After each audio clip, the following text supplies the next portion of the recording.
네, 안녕하세요. 김 원장입니다. 앞으로 조금 체질 이야기에 대해서, 특히도 이 체질이, 어, 태양인, 소양인, 태음인, 소음인, 이렇게 네 개 체질로 이렇게 구분을 하잖아요. 근데 요거에 대해서 좀 더 세분화해서, 많이 들어보셨을 때 팔체질이라 이런 거에 대해서 궁금하실 거예요.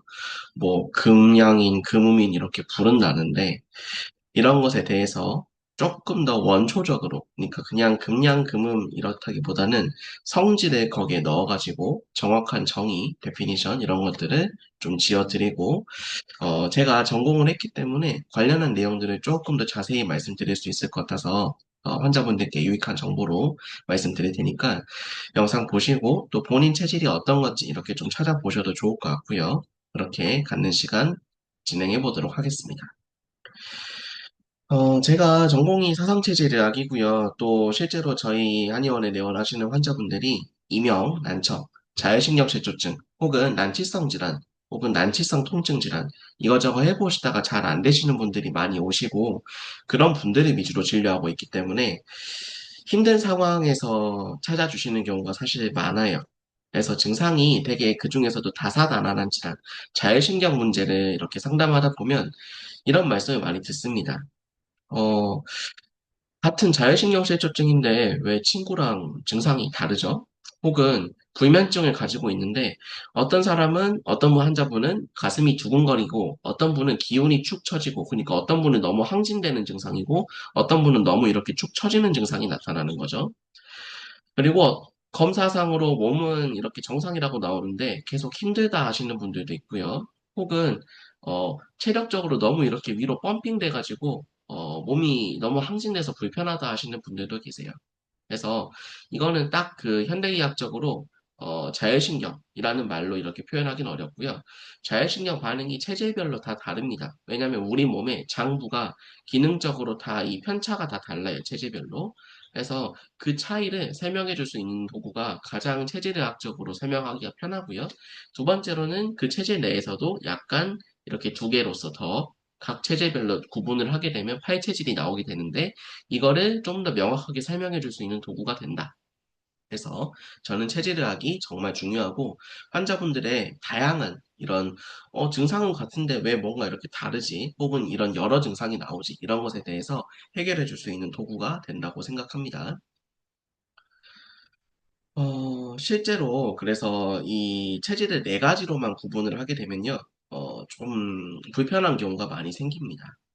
예를 들어서 태양인 체질도 이제 예를 들어서 이재마 선생님 체질학을 개발하신 그리고 이렇게 발전시키신 이재마 선생님도 본인이 태양인이고 다른 양미들로 본인 증상이 치료가 안 되기 때문에 태양인 체질을 만들었고 또 반대 체질인 태음인 편에서도 자세히 서술을 하게 되면서 이미 기존에 많이 이렇게 논의가 되었던 소음인 체질, 소양인 체질에 대해서 자세하게 이렇게 먼저 다루고요. 이거는 사실 고전 의가들이 옛날 의사들이 많이 다 정리를 해두었거든요.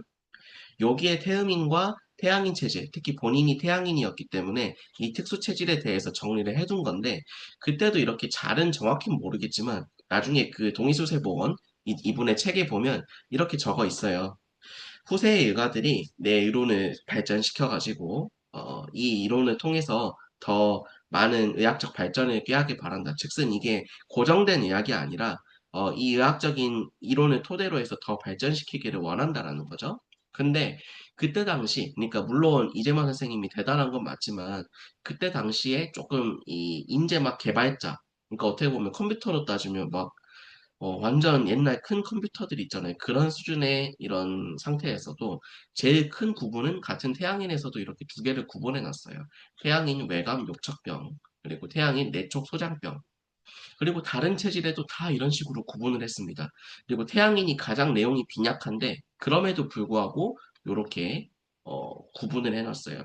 뭔가 이 태양인 병증에서도 두 개가 다르니까 이렇게 구분을 해둔 거거든요. 해서 이런 식으로 어려운 말로 구분을 해주었는데 그냥 핵심 골조가 뭐냐면 결국에는 두 개로 분류되는 병리 파트가 동의수사부원에 정리돼 있다. 해서 저의 경우에도 정확한 진맥과 정확한 진맥을 통한 체질 진단을 통해서 체질을 좀 더 세분화해서 8개 체질로 봅니다. 이거를 뭐 팔체질이라고 분류를 하면 팔체질이라고 할 수도 있는데 저는 그냥 좀 더 정확한 체질 분류라고 말씀을 드리고 싶어요.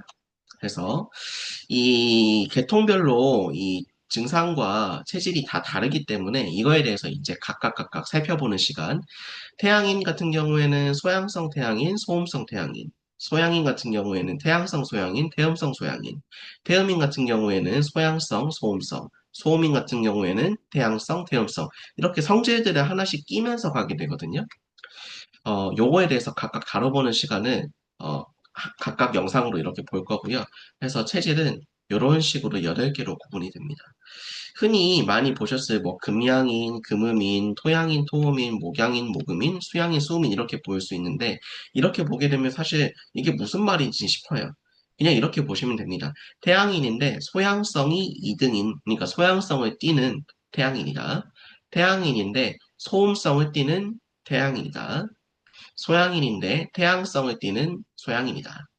소양인인데 태음성을 띠는 소양인이다. 즉슨 이 체질 의학적인 거 태양인이라면 태양 체질이 1등인데 2등이 소양 체질도 가지고 있다. 태양 체질이 1등인데 소음 체질도 가지고 있다. 이렇게 생각해 주시면 될 것 같아요. 그래서 그렇게 좀 분류를 해놨고요. 어, 예를 들면요. 여기 태음인 체질 얼굴로 이렇게 분류해놨죠. 물론 꼭 이게 맞진 않습니다. 근데 태음인 같은 경우에는 소양성 태음인과 소음성 태음인, 목양인, 모금인으로 구분을 하는데 소양성, 특히 좀 이렇게 소양인의 이런 소양성을 가지고 있는 분들은 태음인의 일반적인 특성과 다르게 열도 잘 오르고 열도 많고요. 물론 꼭 그렇지 않을 수 있지만 좀 예민하고 교감신경이 항진되고 좀 말도 많고 에너제틱한 분들이 많고요. 근데 그 반대로 소음성 태음인은 소음성을 가져서 뭔가 기운이 쭉 떨어지고 소화 기능도 소음인이 소화가 잘 안 되는 분들이 많거든요. 소화 기능이 약하고 부교감 신경이 저하되는 양상을 보이는 경우가 많습니다. 그러면 예를 들어서 같은 태음인이라고 진단을 했다고 치면 같은 체질이어 버리니까 이렇게 계통이 달라서 치료 방향이 달라 보이는데 같은 약을 처방해야 되는 경우가 있거든요. 기존 사상 체질로만 분류를 한다면 물론 동의수세보원에서도 요거에 대해서 분류를 해놨습니다. 예를 들어서 소양성 태음인 같은 경우에는 간열병이라고 분류를 해놨고요. 소음성 태음인 같은 경우에는 이제 위안한병 혹은 위안한 폐조병 이렇게 구분을 했는데 구분해서 잘 쓰면 좋겠지만 사실 잘 그걸 못하면 같은 체질로서 처방이 같아버릴 수가 있거든요. 그래서 같은 자율신경 이상 실조 증상이더라도 이런 한약 방향 치료가 달라져야 된다는 거죠. 또 약제로 좀 예시를 들어볼까요? 쉽게. 인삼. 사실 인삼은 소음인한테 좀 적합합니다. 근데 태음인한테도 쓸 수 있는데 소양성 태음인한테 쓰게 되면 부작용이 나요. 고혈압, 당뇨 혹은 혈압으로 인해서 뭔가 두통이 생길 수도 있고요. 근데 소음성 태음인한테 쓰면 소화도 잘 되고 몸도 회복되는 경향을 보입니다. 그래서 이분들이 소음인과 헷갈릴 수 있어요. 즉슨 요거를 분류를 또 잘 해야 되는 거죠. 근데 같은 약인데 이렇게 분류에 따라서 체질 분류에 따라서 반응이 다르면 구분을 해서 치료를 해야 된다는 거죠. 여기 보시면 제가 다른 블로그에다도 이제 체질별로 뭐가 음식이 맞고 아닌지도 좀 구분해서 적고 있으니까요. 저희 블로그 오셔가지고 제가 링크에다가 달아드릴게요. 보셔도 좋겠고요. 해서 정확한 체질 구분 없이 이렇게 그냥 단순하게 접근을 하게 되면 반응이 들쭉날쭉해질 수 있습니다. 그래서 정확하게 맥진, 체형, 얼굴 색깔, 음성, 복진, 생활 패턴 등을 종합해서 체질을 정확히 진단을 해야 되고 체질이 잡힌 상태에서 왜 이분이 이런 불편 증상이 생겼는지를 해결을 해나가야 치료가 맞아떨어지는 거고요. 치료가 다르기 때문에 그냥 무조건 증상에 따른 치료를 하게 되고 또 같은 체질인데 이 두 가지가 분류가 안 된 상태에서 뭉뚱그려 치료를 하게 되면 잘 낫지 않을 수도 있다라는 거죠. 그래서 이 글은 혹은 이 영상은 앞으로 이어질 8체질 시리즈로서 시작 영상입니다. 그래서 앞으로는 체질별로 어떤 패턴 혹은 어떤 특징, 어떤 자율신경 패턴을 보이는지, 어떤 증상이 잘 나타나고 또 음식이나 생활 습관이 뭐가 맞고 안 맞는지, 치료는 어떻게 해야 되는지 좀 이렇게 풀어드리려고 합니다. 지금까지 자율신경 불균형으로 불편하셨고 체질에 대해서 궁금점이 있으시면 앞으로 제 영상을 봐주시면 도움이 많이 되실 것 같습니다. 어, 오늘은 여기까지고요. 앞으로도 김 원장이 좋은 정보 제공하기 위해 노력하겠습니다. 감사합니다.